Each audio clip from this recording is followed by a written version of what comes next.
mardi, l'actualité économique ouest-africaine met en avant les dynamiques de croissance et d'intégration régionale. Mesdames et messieurs, bonjour et bienvenue dans votre revue de presse sur l'Économiste TV. Le secteur béninois affiche dans les colonnes de l'Économiste du Bénin sa volonté de peser davantage dans les orientations économiques nationales.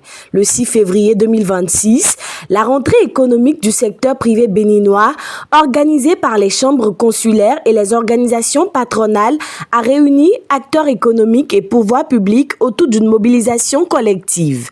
Les échanges ont porté sur l'informalité, l'accès au financement, la structuration des chaînes de valeur et le dialogue public-privé. À travers une déclaration commune, le secteur privé a réaffirmé son engagement à contribuer activement à la création de richesses, à la croissance économique, en cohérence avec les réformes engagées par le gouvernement.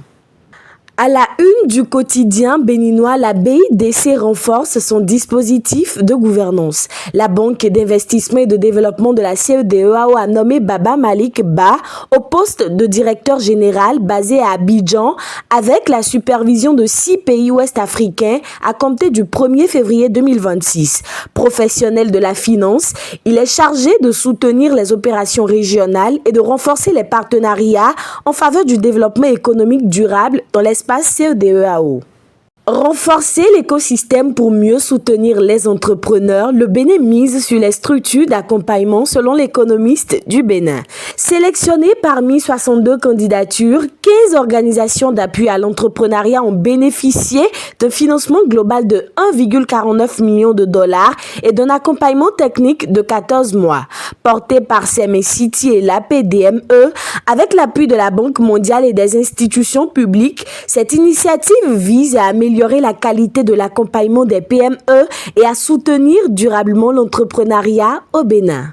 D'après l'Économiste du Togo, la fiscalité se repositionne comme un outil stratégique au cœur des politiques publiques africaines.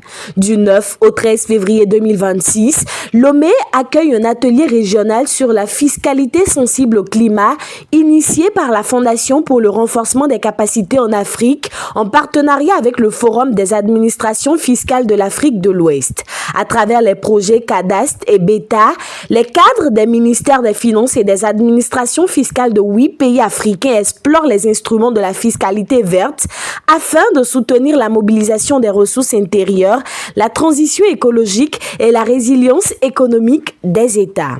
Enfin, la presse togolaise indique le rôle de la gouvernance juridique dans l'attractivité et de l'intégration régionale. Réuni à N'Djamena le 5 février 2026, le Conseil des ministres de l'OHADA a examiné les enjeux liés à la modernisation du droit des affaires et à la sécurité juridique. À l'issue de la 60e session, le Togo a été désigné pour assurer durant 12 mois la présidence tournante de l'organisation. Cette responsabilité sera conduite par le garde des Sceaux, Paco Miaovi Adjourouvi, renforçant le positionnement juridique et économique du pays au sein de l'espace OHADA. Entre mobilisation du secteur privé et renforcement institutionnel, l'Afrique de l'Ouest poursuit ce mardi sa dynamique de structuration économique. Merci de nous avoir suivis. À très bientôt.